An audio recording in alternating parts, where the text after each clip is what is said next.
Hello, everyone. My name is Andrew, and this is Sasq-Watchers. Now, Sasq-Watchers is a new podcast that I created to celebrate and investigate the paranormal. Um, I am a 35-year-old who is very intrigued by everything that I read or see involving ghosts, ghouls, goblins, aliens, demons, and everything that kind of falls into those categories. UFOs. It started when I was a child. Obviously, somebody that is around my age, we had the X Files growing up, and I can certainly recall at that young age seeing X Files reruns on, and that theme song and opening video just etched itself into my brain. And the aliens in the opening segment and the first episode being Area 51, it instilled upon me a fascination that just never went away.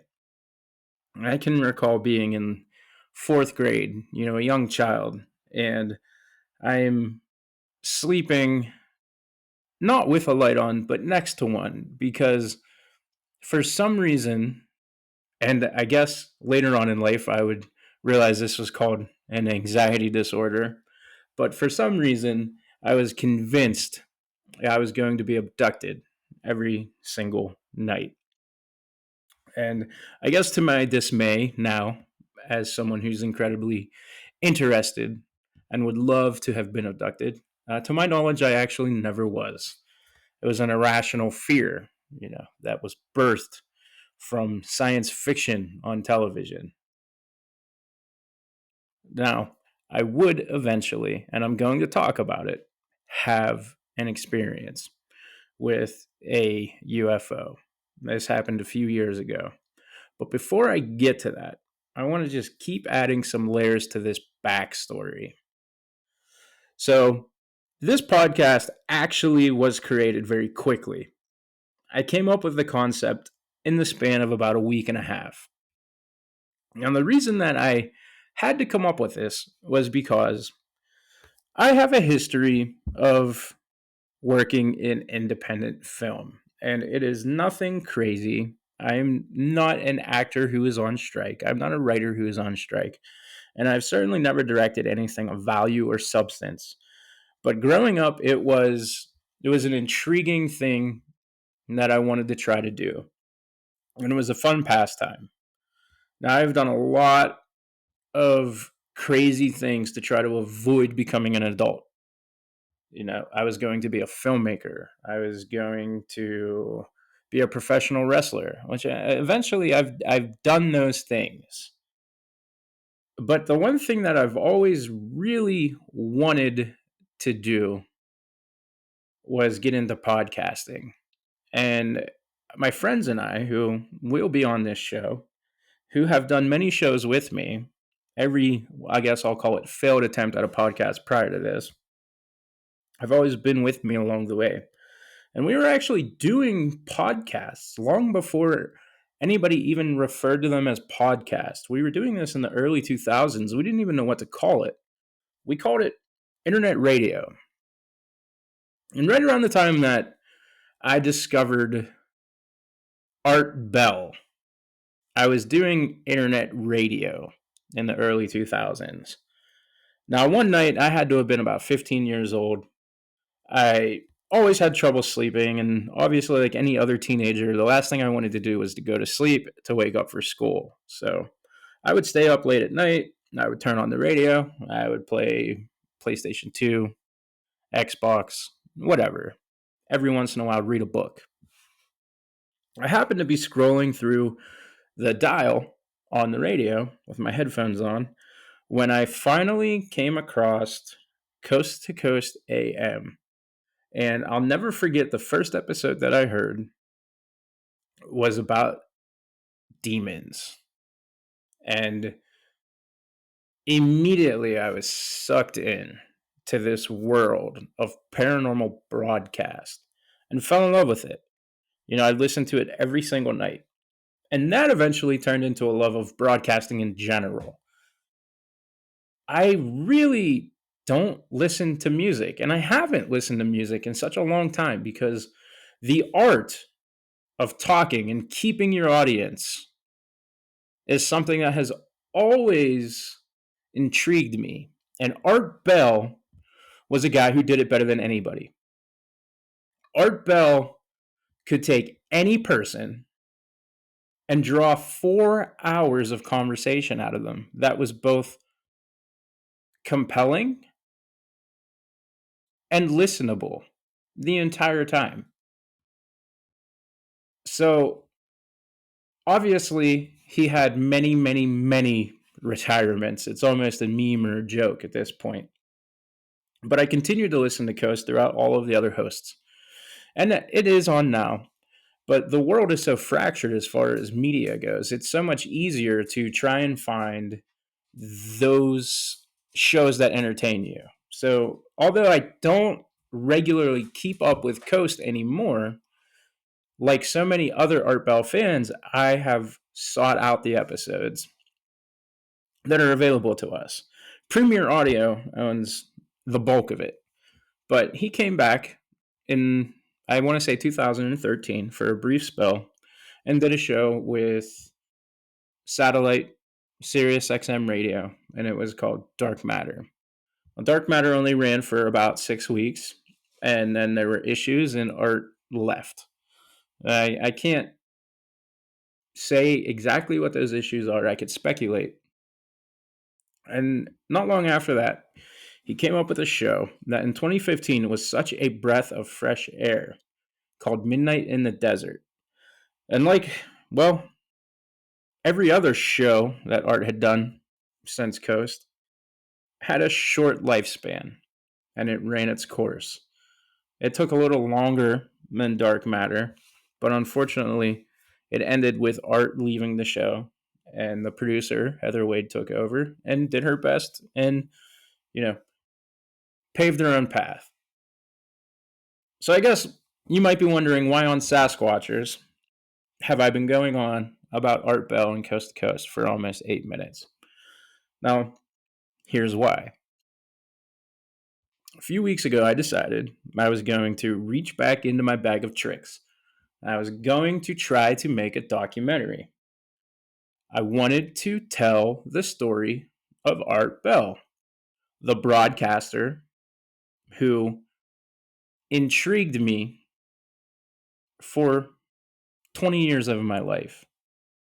And so I reached out to some Facebook groups and some of the old areas where you can find Art Bell fans. And I posted this idea, and I was met with a lot of enthusiasm.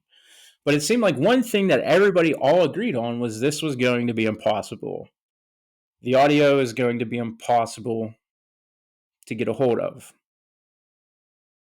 Any videos or pictures from the family will be impossible to get a hold of. So I did my due diligence and I reached out and I spoke to members of the family. And I won't identify who, but it was essentially told to me that while they offer no ill will and encourage me to try, they don't want to participate. And that getting any kind of participation from Art's ex-wife or widow, I should say, is going to be impossible. Very, very protective of the legacy. And of course, why wouldn't she be? So at that point, I also reached out about the audio. Sirius XM for Dark Matter. I reached out to Premier Audio for Coast to Coast. And I got an email from the producer. I'm not going to name him. But I checked my email, and there it was. A phone number, a message saying, hey, give me a call. So for a brief second, I had a glimmer of hope. This was going to work out. If nothing else, I'll be able to get some access to the audio so that I can do a proper documentary about the broadcaster that Art Bell was. Because as intriguing as he was as a human being, the broadcaster, The guy that talked like this, the guy that could draw out a conversation for 4 hours about ghosts, ghouls, goblins. Well, that's what I wanted. That's what I wanted to present. That's what I wanted to work with, and that's the movie that I wanted to make. So I take this number, I put it in my phone, and I call, and I'm giddy with excitement. All right, there's no other way to describe it. I have that feeling in the pit of my stomach that feels somewhat like butterflies. He answers, thanks me for returning uh, a message, and then explains, we don't license anything. It's just a matter of fact. It's company wide. That's not the answer that we want to hear, but they don't license anything. Period. Well, thank you for your time, and that's the end of that. But there was so much enthusiasm for this project that it made me start to wonder, well, what would Art do in that situation? And I highly doubt he would just turn over and go away and wait to die. He would fight, and he would figure out how to get something going. So the effort immediately started to turn towards this podcast. Now, what is this podcast going to be? Well, it's called Sasq-Watchers, so it's going to have elements of Sasquatch, Yeti, Bigfoot. If you've seen any of my social media, you've seen that there's going to be some comedy involved. Beyond that, I want it to be something that is open-ended. I want to present cases of the unknown. I want to talk to people who have had experiences with the supernatural, the paranormal, with ufology. I want to be a platform so that people can come and have long-form conversation. It can be therapeutic. I want to have panels of co-hosts and friends on who can help me push out a really fun, hilarious episode that leans more into comedy than anything else. You're listening to an episode right now that I consider to be an introduction. It is not always going to be Andrew here discussing Andrew things.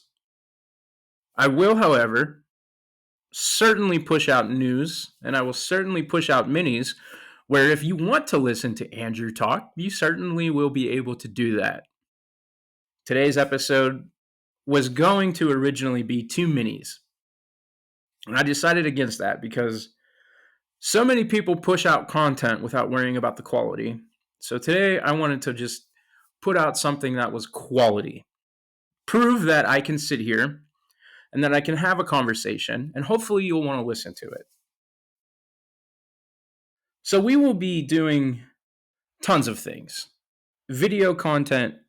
I've reached out to local stores who will allow us to go and podcast from their location, film content in their location, and what that does is it allows us an avenue to go look at cool paranormal and Bigfoot things, make a video, and the most important thing to me is giving everyone who shares this hobby a platform.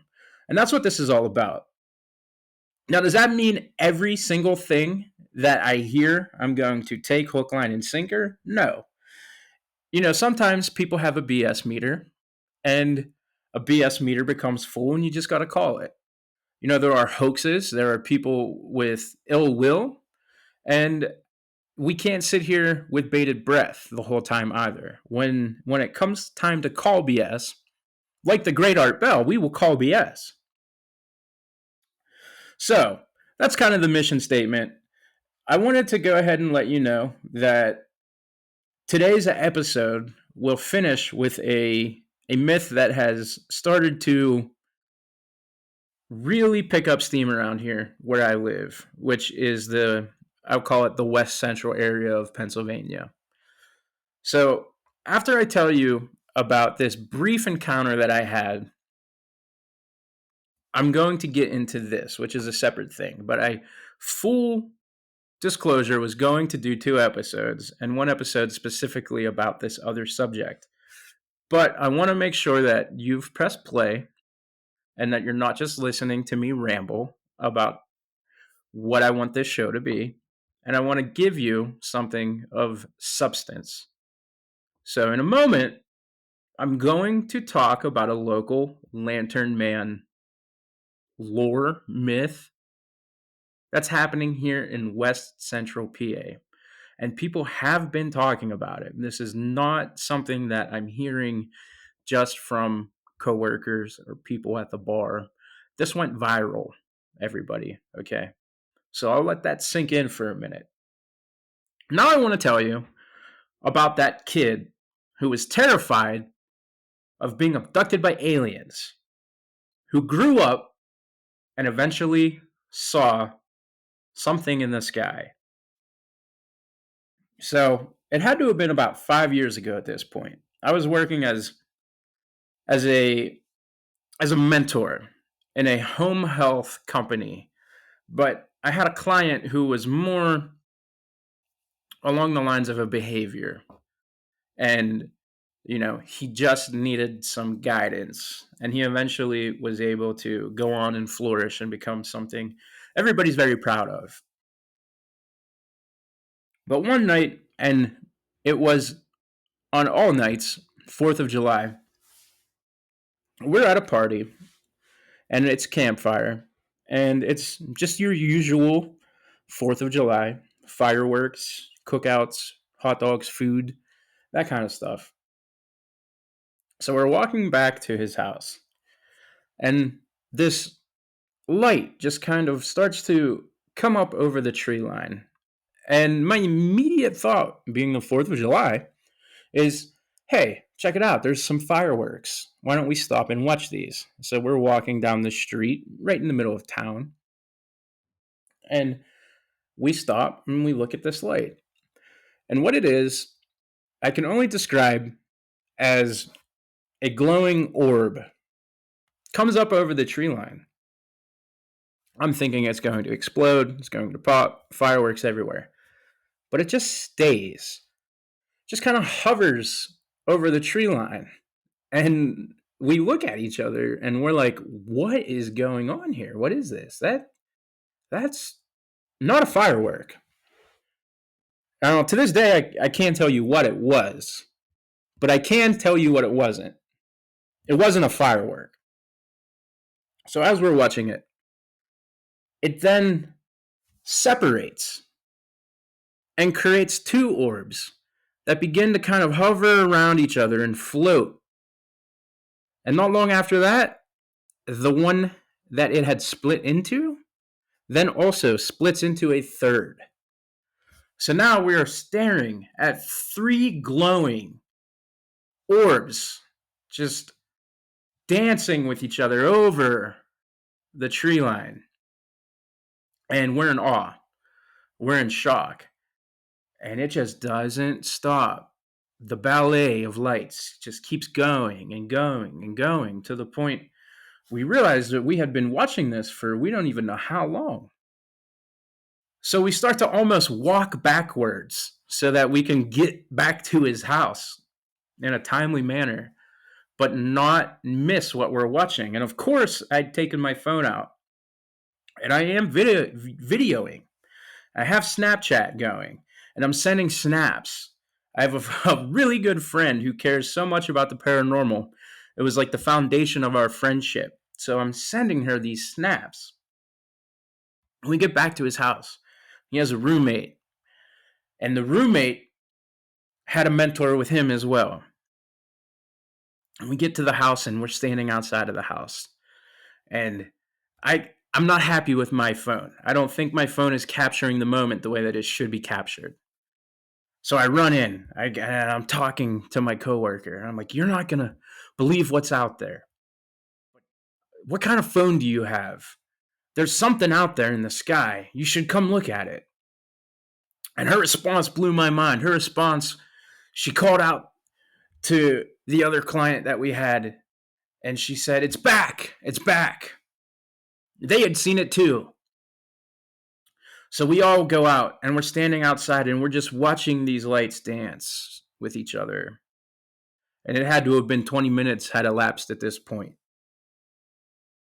And then finally, just as they had separated, these lights come together and they eventually form one singular orb of light again. And then it just goes away. I couldn't tell you where it went, but it went away.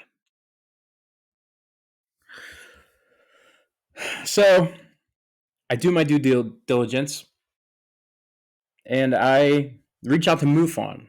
Anybody who isn't familiar with this stuff, MUFON is an organization that investigates sightings of anything in the air that is of unknown origin. And their goal is not to investigate what we would call a UFO or perhaps an alien spacecraft.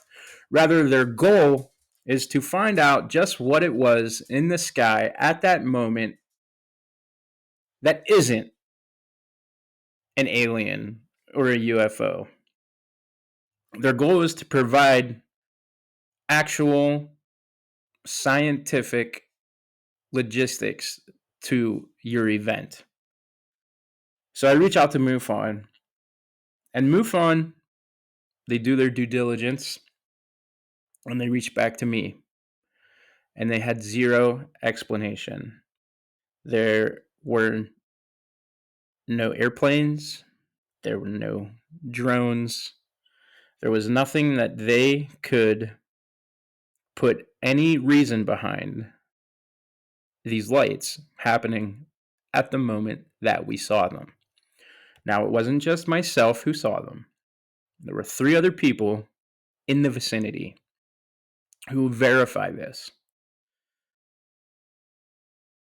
So what we saw, we don't know. But I do know that I felt vindicated when I saw it. You know, I saw these lights up in the sky, and to this day, I was never once scared of it. You know, that boy who was afraid of being abducted, well, that boy wasn't there anymore.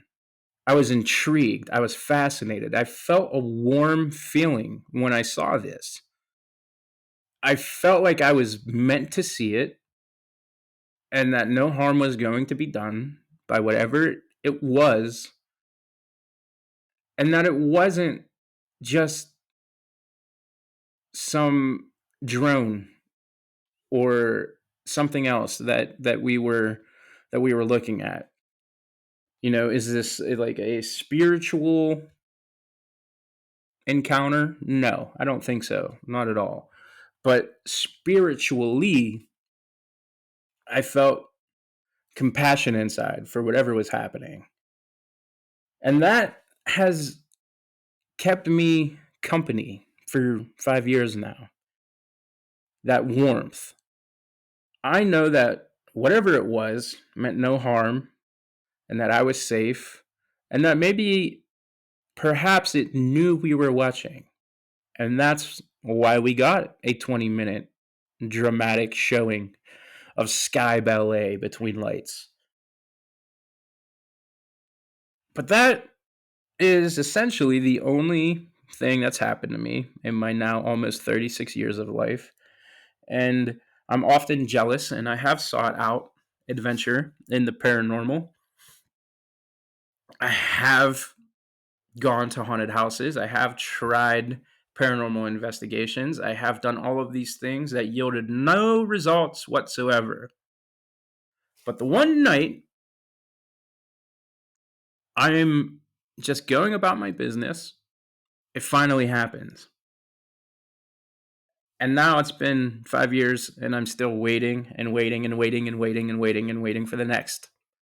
And if that never happens again, I'll be sad, but I'll also know that I'm vindicated because it did happen and I know what I saw. And because I know that each and every one of you who have had an experience Also, know what you saw. So when I reach out to you or you reach out to me and we have conversations, I know that my BS meter that I talked about earlier isn't going to fill up because I know that the truth is you saw what you saw, and I love every second of it. And I can't wait to hear what you have to say about what you saw.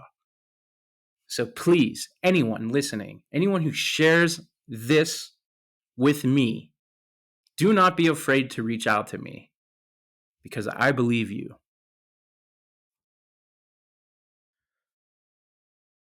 Now, onto the Lantern Man. I'm going to give you a little bit of backstory about what the folklore of the Lantern Man is. Okay, now the Lantern Man is actually a British myth or spirit, I should say, that started as a will o' the wisp or will o' wisp lore. And basically, what that is it's an atmospheric ghost. It's a light seen by travelers at night, especially over bogs, swamps, marshes. The phenomenon is known in much of European folklore, but has transcended that area. It's also called a hinky punk and is said to mislead travelers by resembling a flickering lamp or lantern. Now, I actually, prior to hearing about this lantern man outside of Johnstown, Pennsylvania, knew nothing about the lantern man. This these wisps of light that lure people to certain doom had eluded me forever. So I had to do a little bit of research before I decided to, press that record button. Now, I found an article written by a man named Daniel Parkinson, and this was published in April 20th of 2010, and it was updated December 15th, 2018. I want to read you a couple of excerpts from it before I get deep into the Johnstown situation. Okay, so Daniel says the Lantern Man is one version of the common will o' the wisp or jack o' lantern phenomena within Norfolk and the haunted fens. The supernatural belief has many variations throughout Britain. The Lantern Man was always thought to be dangerous, and in many accounts would attack whoever came into its vicinity, rather than the usual role of most will o' the wisps who lure travelers to treacherous areas. So right there, you see that a Lantern Man is a little different than its counterparts because the wisps tend to lure you into an area where something whimsically terrible could happen. However, the Lantern Man seems to lure you so that it can harm you. All right, the article continues. The visualization of a man carrying a lantern is also more formal than usual, although it was still believed to be a form of marsh gas. A last resort to stand a chance of survival was to fall on the ground and hold your breath, which is telling if the belief was related to noxious gases escaping from the mire. So, even all of these years ago, they were coming up with some kind of logical explanation. The Lantern Man is mentioned in the 1900 copy of Eastern Counties magazine, where a novel way of escaping the Lantern Man's clutches is outlined. If two men were on the opposite sides of a field and the Lantern Man approached, whistling would draw its attention, and in this way, two travelers could whistle in turn, and if they were far enough apart, lure the Lantern Man to and fro until they escaped safely. So now it's established that one way to get away or to confuse this sprite is by whistling. And that essentially all that does is create a noise diversion so that it then goes over there so that you can flee. So that's not even very, it's not compelling to your safety. So these things have occurred in the United States and are often called spook lights ghost lights, or even just simple orbs can be attributed to the Lantern Man. Okay, so that's the backstory. That's what I read this morning before pressing the record button. So now that we are all a little informed of what this thing could be, let me tell you about what's going on in Johnstown, folks. Okay, so I guess this is actually closer. This is Somerset County in Boswell. Okay, the population of this town has to be about 50 people if you want pure honesty. All right, so it's a small town roughly 30 minutes outside of Johnstown. Okay, all right, there have been sightings of the Lantern Man reported over the last few years, and all of the sightings seem to have occurred at or adjacent to the Quemahoning Dam. And all reports are consistent in description of the Lantern Man's appearance. Everybody seems to see the same thing. The appearance is said to be a rotten, skeletal zombie with bits of flesh and a strong yellow appearance. I can only surmise that that appearance is based off of geology. You know, there's a lot of algae in a marsh. It's been dead, decaying, or that it's a spirit, so it's glowing. Something is creating this yellow appearance that every single person seems to agree upon.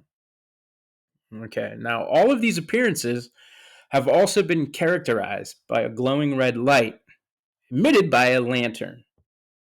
You know, you're out there, you're in the woods, you're by this dam, and you just see this glowing, floating WTF is that over there? Well, it's a lantern, and it's glowing, and now it has you in its sights. What happens next? Well, those close enough to it have said that they could hear gurgling, moans, groans.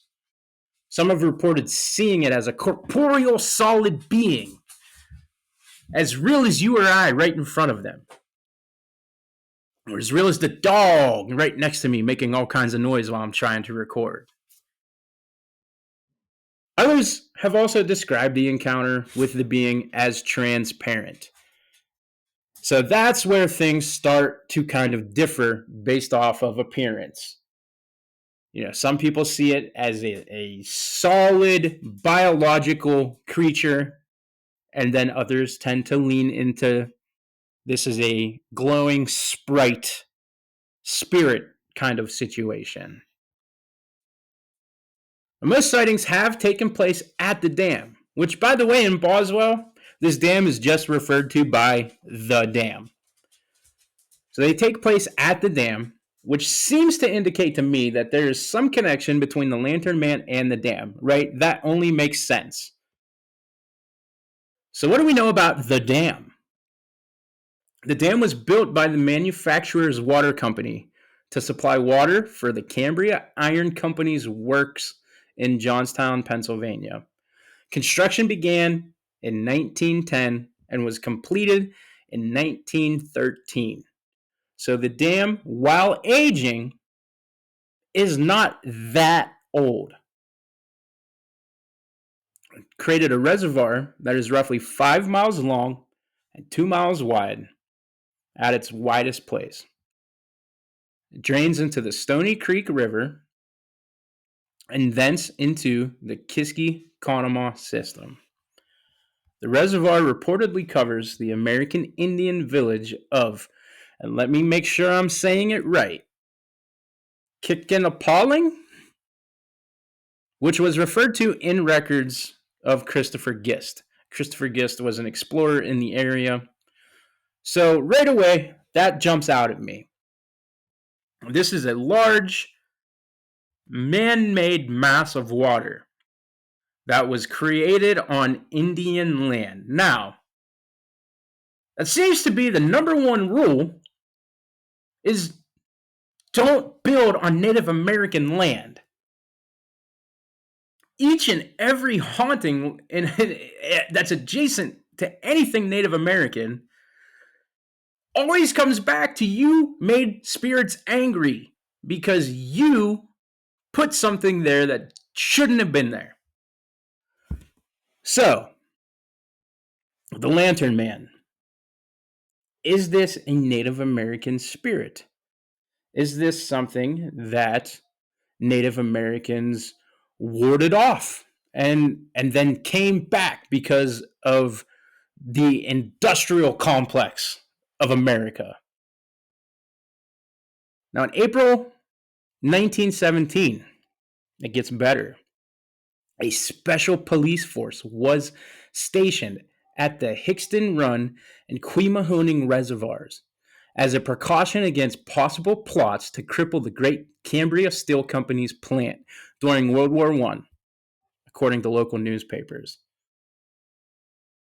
So then, what do we have there? There's a special police force station there.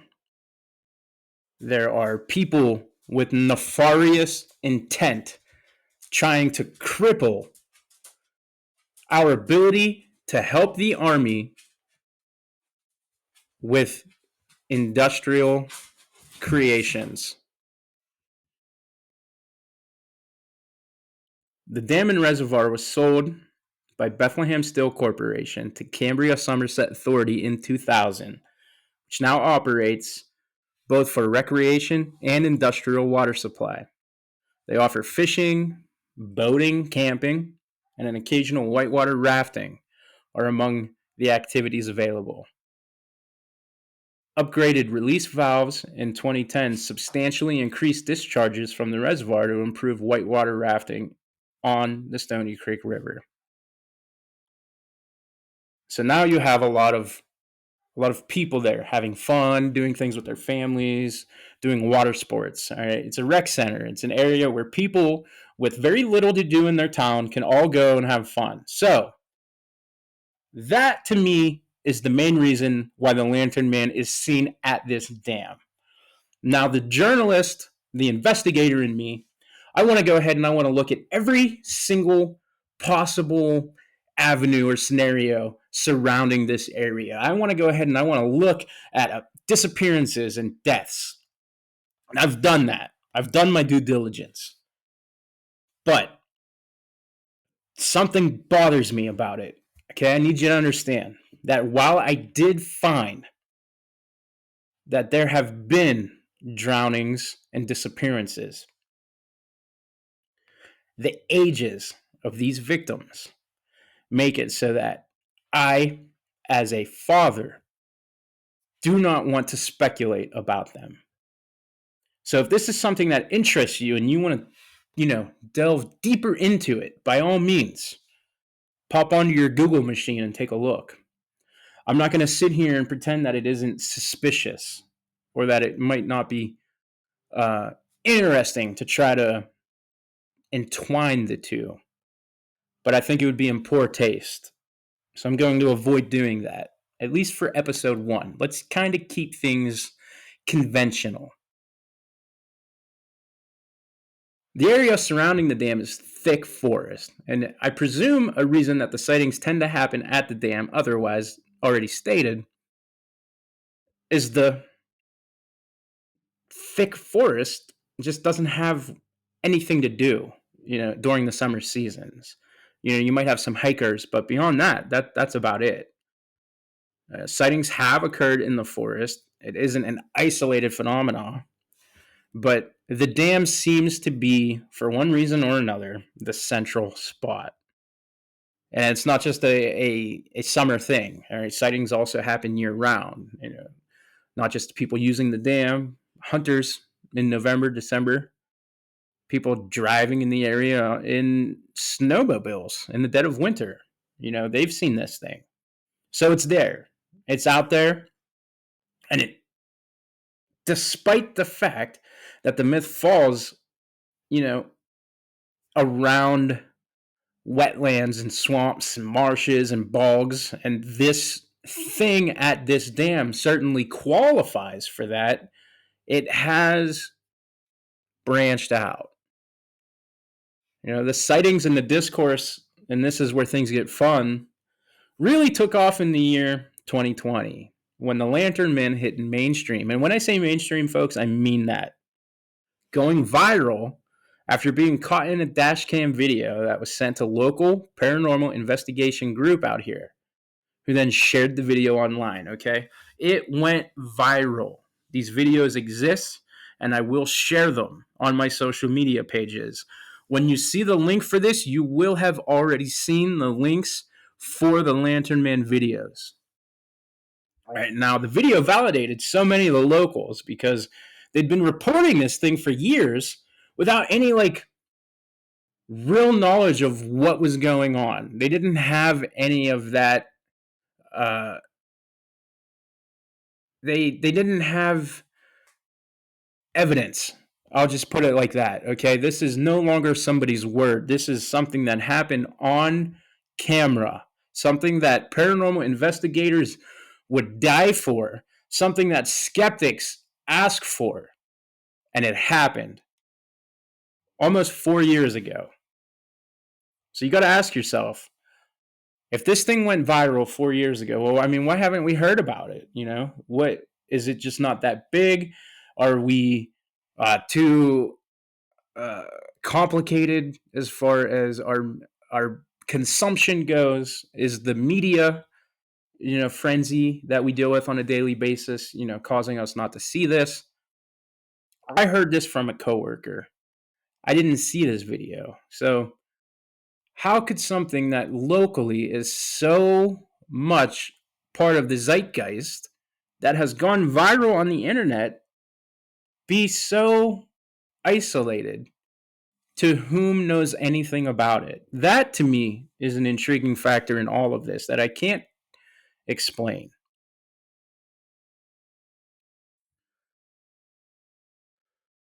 So, yes, it has been seen elsewhere. Not nearly as often, but again, the dam is the dam. That's what people do.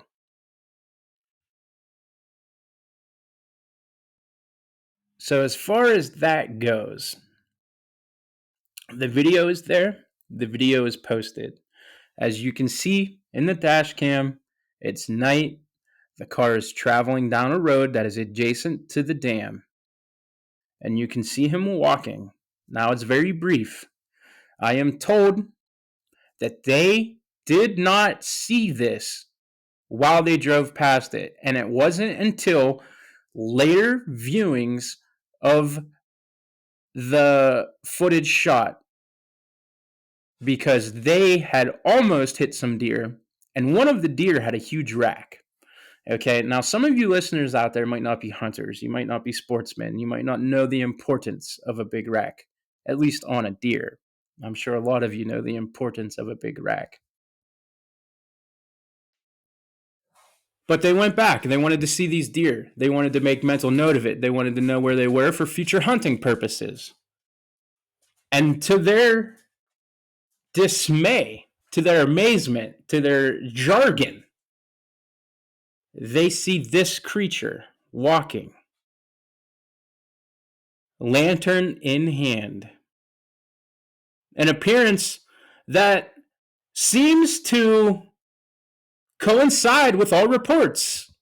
It certainly looks skeletal and fleshy to me.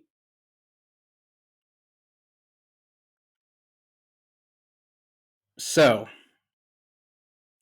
what do you think? Is this a sprite that somehow made its way from England?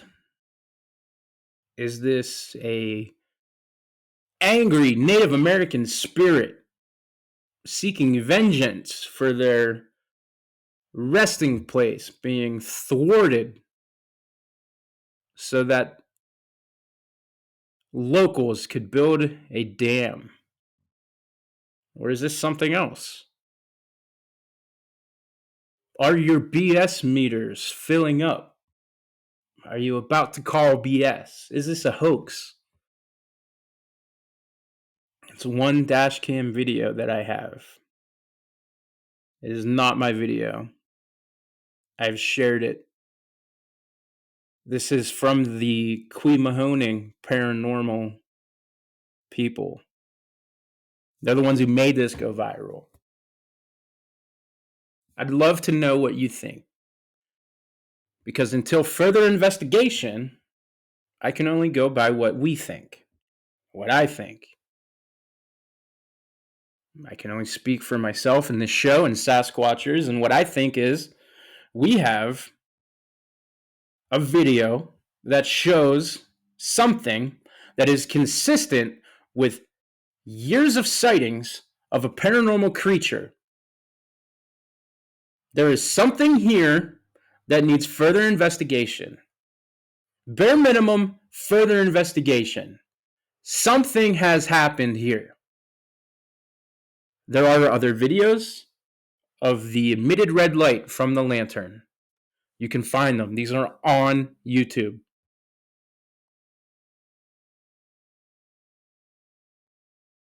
So what is this? What is going on? Who is in the woods? And what do they want? Now, this person driving obviously wasn't victimized. The people posting videos of red lights floating through the wilderness have not been victimized. They were not lured by this light. The moans, the gurgles, if anything, are a warning sign. That is the discrepancy here against the original lore. If folklore is to believe, this creature is luring victims and it is doing harm to them. So why are these people in the woods right now by this dam driving past this creature? We'll call it a creature for now. Still around to post videos about it. That's the intriguing part. Think about that for a minute. Perhaps, although grotesque in appearance, the Lantern Man is a warning. Our own local Mothman, if you will. Perhaps those deaths I alluded to earlier are unfortunate events that the Lantern Man may have tried to bear some kind of warning against happening. I don't know. And I don't know if we will ever know.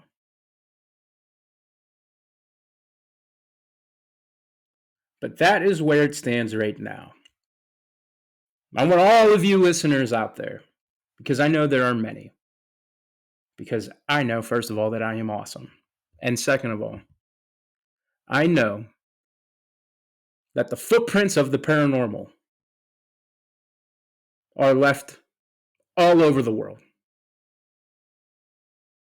This is one thing that the human race has agreed upon since the human race has come to exist. It's on paintings in caves. Sure, there's discourse. Sure, there's skeptics. But to those believers, this is something that we have to cherish, to hold on to relate to become friends over. That's why conventions exist.